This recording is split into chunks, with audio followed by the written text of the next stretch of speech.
Hello students, myself Arun Kumar Sharma, your history teacher.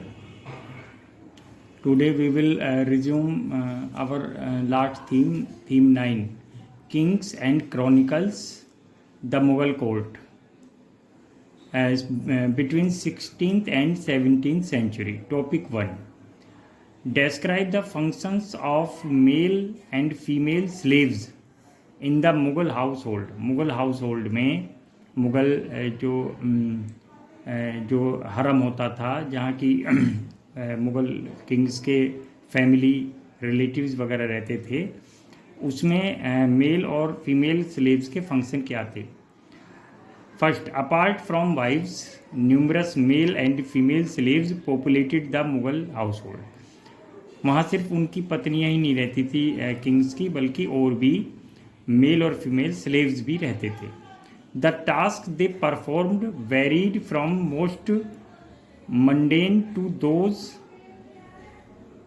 Requiring skill, tact and intelligent. और इसमें सिर्फ जो सांसारिक जो कार्य थे ये मोस्ट, जिसमें कि रिक्वायरिंग स्किल की भी ज़रूरत होती थी, यानी एक्सपर्टनेस, टैक्ट और क्लेवरनेस की भी, और इंटेलिजेंट और बुद्धिमत्ता की भी ज़रूरत होती थी. स्लेव इनोक्स ख्वाजा सरा moved between the external and internal life of the house household as guards. ये जो लोग थे ख्वाजा सरा, जिन्हें इनुक्स बोला जाता था, ये लोग इंटरनल, एक्सटर्नल और इंटरनल दोनों तरह की लाइफ में ही गार्ड के रूप में, सर्वेंट के रूप में, also agents for women dabbling in commerce. और ये भी देखते थे कि कौन सी वोमेन किस काम को ठीक से कर सकती है, उसके लिए वो वर्क करते थे. Topic 2. Describe the status of royal women house hold in the Mughal era. Mughal era में जो रॉयल वोमेन थी, जो शाही परिवार से रिलेटेड महिलाएं थी, उनका क्या स्टेटस था. After Noorjahan, Mughal queens and princesses began to control significant financial resources. Noorjahan के बाद जितनी भी क्वींस हुई, राजकुमारियां हुई या रानियां हुई, उनके पास सफिशिएंट फाइनेंशियल रिसोर्स होते थे. Shahjahan daughter Jahanara and Roshanara enjoyed an annual income often equal to that of high imperial mansabdars. Shahjahan की जो बेटियां थीं जहारा और सहारा, उनको भी उसी प्रकार सेम टाइप में एनुअल इनकम होती थी जैसे कि कोई हाई इंपीरियल मनसबदार हो. Jahanara in addition received, Jahanara receive करती थी revenues from the port city of Surat. Surat की पोर्ट सिटी या बंदरगाह था, which was lucrative centre of overseas trade, यानी विदेश व्यापार का एक बहुत ही प्रॉफिटेबल ल्यूक्रेटिव सेंटर था सूरत. और जितनी भी उससे इनकम होती थी वो सब जहारा को मिलती थी. Students, our next topic is topic 3. Write a note on Gulbadan Begum. Gulbadan Begum पर एक नोट लिखिए. An interesting book giving us a glimpse into the domestic world of the Mughal is Humayun Nama, written by Gulbadan Begum. Humayun Nama जो गुलबदन बेगम ने लिखी थी, वो हुमायूं की वो बेटी थी, हुमायूं की बहन, यानी बाबर की बेटी. उसका नाम था गुलबदन बेगम. और इसने एक बहुत ही इंटरेस्टिंग बुक, बहुत ही फेमस बुक लिखी, और उस बुक का नाम है हुमायूं नामा. और इससे ग्लिम्स में उसे हमें झलक मिलती है कि जो क्या डोमेस्टिक वर्ल्ड क्या था, मेरा मतलब मुगल्स का डोमेस्टिक वर्ल्ड क्या था, घरेलू संसार में वहाँ क्या एक्टिविटीज होती रहती थी. Gulbadan was daughter of Babur, Humayun sister and Akbar's aunt. Babur की बेटी थी, हुमायूं की बहन थी, और अकबर की बुआ लगती थी. Gulbadan could write fluently in Turkish and Persian, वो दोनों लैंग्वेज में फ्लुएंटली धारा प्रवाह लिखती थी। When Akbar commissioned Abul Fazl to write a history of his reign, जब अकबर ने अबुल फजल को ये काम सौंपा कि उसको उसके रीन यानी शासनकाल के दौरान की हिस्ट्री लिखनी है, he requested his aunt to record her memoirs of earlier times under Babur and Humayun for Abul Fazl to draw on. तो उसने रिक्वेस्ट की गुलबदन बेगम से अकबर ने कि जो उस समय की बाबर और हुमायूं के समय की जो इवेंट्स हैं वो उनको अबुल फजल को रिकॉर्ड कराए, जिससे कि वे भी हिस्ट्री में इंक्लूड हो सके। What Gulbadan wrote was no eulogy of Mughal emperor, और जो भी उसने लिखा वो सिर्फ प्रशंसा का भाषण ही नहीं था। Rather she described in detail the conflict and tensions among the princes and kings, बल्कि उसमें डिटेल में ये बताया गया है कि क्या कन्फ्लिक्ट थे, क्या विवाद झगड़े थे, क्या परेशानी थी प्रिंसेस और किंग्स के बीच में। And the important role elderly women of the family played in resolving some of 3 conflict, और इम्पोर्टेंट रोल जो है जो एल्डरली यानी जो बुजुर्ग महिलाएं निभाती थीं, जिससे कि फैमिली में कोई कन्फ्लिक्ट है तो उसको रिजॉल्व करने के लिए, हल करने के लिए क्या किया जाता था, वो भी उन्होंने हुमायूंनामा में गुलबदन बेगम ने डिटेल्ड में उसको लिखा, बताया। Students, our next topic is topic 4, the nobility was recruited from diverse ethnic and religious groups, explain these lines, यानी जो उसमें भी नोबिलिटी को जो रिक्रूट किया जाता था, भर्ती किया जाता था, जो दरबारी थे, नोबल्स थे, तो उसमें किस प्रकार diverse ethnic and religious group को कैसे रखा जाता था, कैसे उनको रिक्रूट किया जाता था, अपॉइंट किया जाता था, इसके बारे में आप कुछ लाइन लिखिए। This ensured that no faction was large enough to challenge the authority of state, ये निश्चित किया जाता था कि किसी भी पक्ष के इतने लोग दरबारी ना बन जाएं या कोर्टियर्स ना बन जाएं या रॉयल सर्विस में नहीं आ जाएं जो कि वो स्टेट की अथॉरिटी को ही चैलेंज करने लगे। द ऑफिसर कॉर्प्स, यानी जो सैनिक दल था of the Mughals, was described as a bouquet of flowers, उसे फूलों का गुलदस्ता कहा जाता था सैनिक दल को। Held together by loyalty to the emperor, क्योंकि वो साथ में ही वो एम्परर के लिए लॉयल या वफादार भी होते थे। इन अकबर्स इंपीरियल सर्विस, अकबर की जो इंपीरियल सर्विस थी, साम्राज्यवादी सेना थी या शाही सेना थी, Turani and Iranian nobles were present from the earliest phase of carving out the political dominion. सबसे पहले जो रिक्रूट हुए, भर्ती हुए, वो तुरानी और ईरानियन नोबल्स थे, और इस प्रकार जो अर्लीस्ट फेज था अकबर के रूल का उसका, और जो कि एक पॉलिटिकल डोमिनियन यानी एक राजनीतिक जो अधिराज्य बना। मैनी हैड एक्कम्पनीड हुमायूं, बहुत सारे लोग ऐसे थे कि ईरान से जब हुमायूं आया था तो उनके साथ आए थे। Others migrated later to the Mughal court, और बाद में कुछ लोग मुगल कोर्ट में आ गए थे। Next point, 2 ruling groups of Indian origin entered the imperial service from 1560 onwards. 1560 के बाद इसके बाद 2 नए रूलिंग ग्रुप, एक तो इंडियन ओरिजिन के जो थे एंटर्ड हुए इंपीरियल सर्विस में, शाही सेवा में, और ये ग्रुप थे राजपूत्स एंड इंडियन मुस्लिम्स, जिनको शेख जादा भी बोला जाता था। Indian Muslim were also called the Shaikhzadas. Students, our next topic, topic 5, who was Raja Bharmal. Raja Bharmal कौन था? Raja Bharmal was the Rajput chief of Amer. Amer एक जो स्टेट थी, राजपूत स्टेट, उसका एक वो चीफ था, मुखिया था या राजा था।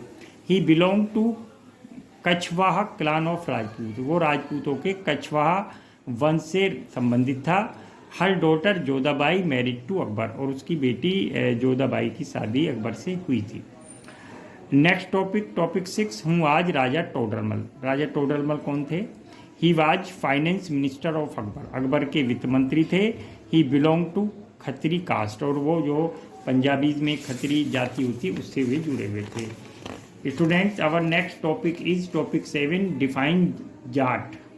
Jat a rank. Zat was an indicator of position in the imperial hierarchy. जो साम्राज्यवादी या शाही पदानुक्रम था उसमें ये इंडिकेटर थी, सूचक थी पोजीशन की और रैंक की, and the salary of the official, और इस प्रकार मनसबदार, और इस प्रकार इसी के अनुसार लोगों को मनसबदार को सैलरी या तनख्वाह मिलती थी। Define sawar. Sawar indicated the number of horseman, यानी घुड़सवारों की संख्या। He was required to maintain in service, यानी जो कि शाही सर्विस में जो घुड़सवार होते थे और उनके पास कितने घोड़े होते थे, इससे सवार निश्चित होते थे। Topic 9 next, who were ranked as nobles.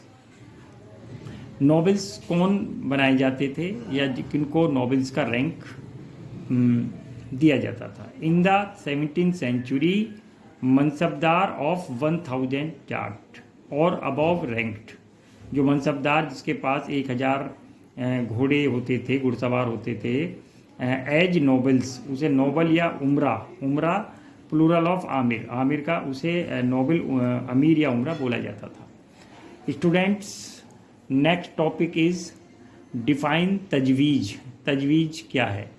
तजवीज was a petition presented by a nobleman to the emperor. ये नोबलमैन के द्वारा एम्परर को दी गई एक एप्लीकेशन या पिटीशन याचिका होती थी, and recommending that and applicant be recruited as mansabdar, और उसमें रिकमेंड होता था कि जो एप्लीकेंट है, जो अभ्यर्थी है जिसकी वो एप्लीकेशन है, उसको मनसबदार के रूप में रिक्रूट या भर्ती कर लिया जाए। Topic 11, mention the functions of nobles during Mughal period. Mughal period के दौरान नोबल्स जो थे, जो दरबारी थे, उनके क्या वर्क थे।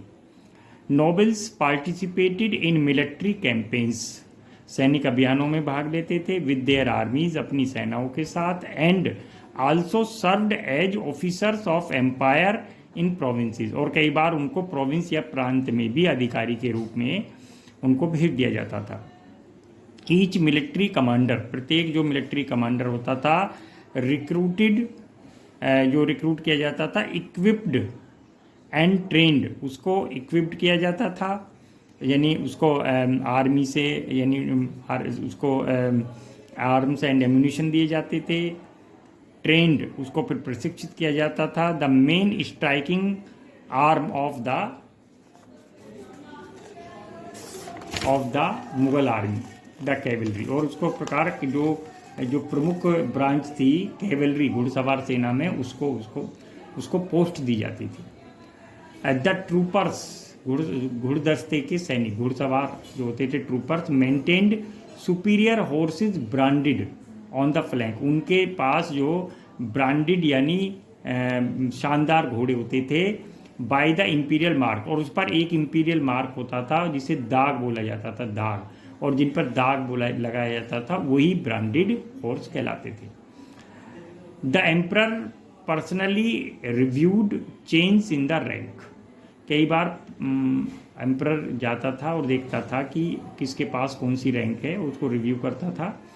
टाइटल्स को भी, उपाधि, एंड ऑफिशियल पोस्टिंग्स को भी, for all except the lowest ranked official, सिर्फ लोएस्ट रैंक्ड ऑफिशियल को छोड़कर बाकी पोस्ट को ये रिव्यू करके देखता था कि कौन किसके पास कौन सी रैंक है, पोस्ट है, और क्या वो उसके एबल है या नहीं।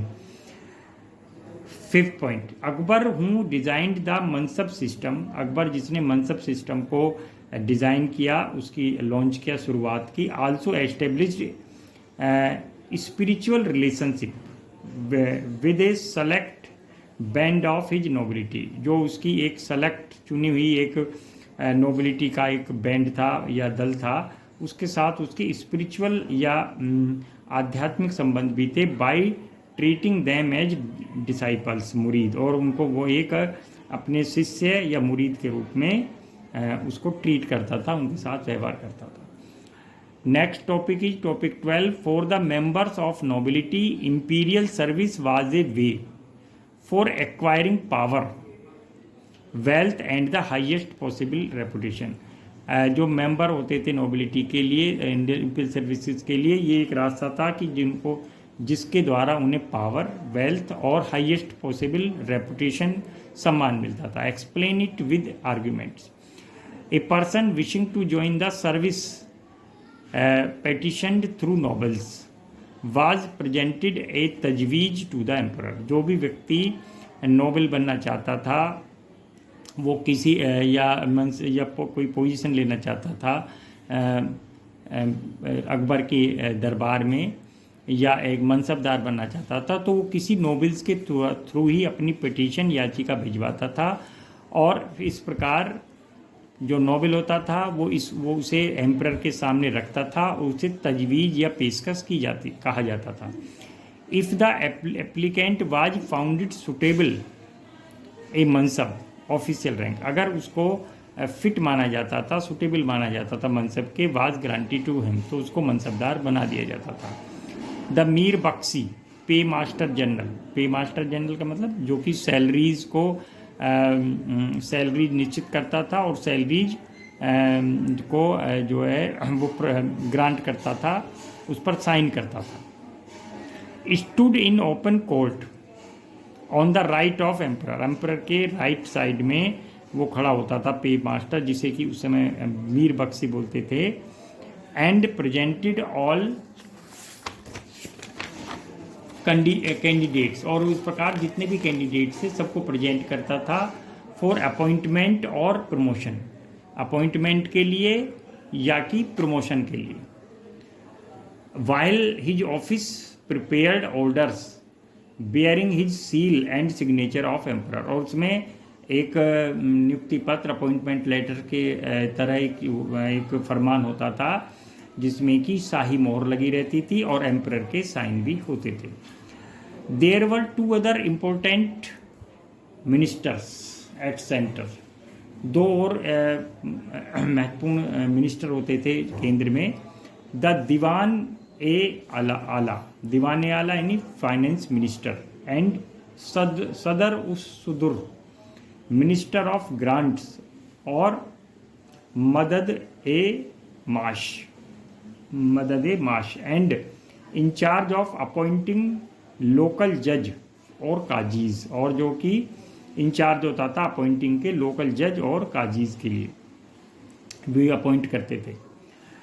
Student, next topic is topic 13। Mention the routine work of nobles. क्या थे इनके रूटीन वर्क नोबल्स के? नोबल्स स्टेशनड एट द कोर्ट, तैनात ए रकाब उसे बोला जाता था, तैनात ए रकाब यानी ये कोर्ट में इनको तैनाती मिलती थी, अपॉइंटमेंट मिलता था। Were a reserve force to be deputed to a province और मिलिट्री कैंपेन, और इस प्रकार जो प्रोविंस होते थे उनके लिए एक रिजर्व फोर्स मिलती थी, और मिलिट्री कैंपेन के लिए भी एक स्पेशल फोर्स दी जाती थी। They were duty bounded to appears daily, और अगर जो दरबार में, बादशाह के दरबार में जो ये कर्मचारी होते थे, नोबल्स होते थे, उनका ये कर्तव्य था कि वे 2 बार बादशाह के सामने प्रकट हों, मॉर्निंग एंड इवनिंग, सुबह और शाम को, and to express submission to the emperor, और एम्परर के सामने अपनी अधीनता को व्यक्त करें in the public audience hall, public audience hall में जाकर एम्परर के सामने सिर झुकाकर उसकी अधीनता के स्वीकार करें। They shared the responsibility for guarding the emperor and his household round the clock, और एक काम और होता था इनका कि ये 24 घंटे, हर समय, हर दिन, हर पल इनका काम होता अकबर बादशाह की रक्षा करना और उसके हाउस होल्ड माने महल की, परिवार की रक्षा करना। Students, our next topic 14, very short. Write the meaning of shahanshah, Jahangir and Shahjahan. Shahanshah means होता king of kings, Jahangir means world seizer यानी दुनिया पर कब्जा करने वाला, एंड शाहजहाँ मीन्स होता है किंग ऑफ वर्ल्ड, दुनिया का बादशाह। Students, these are the questions with answer, write these questions and answer on your history notebook. यही क्वेश्चन आंसर हैं और इनको आप अपनी हिस्ट्री नोटबुक में लिखिए।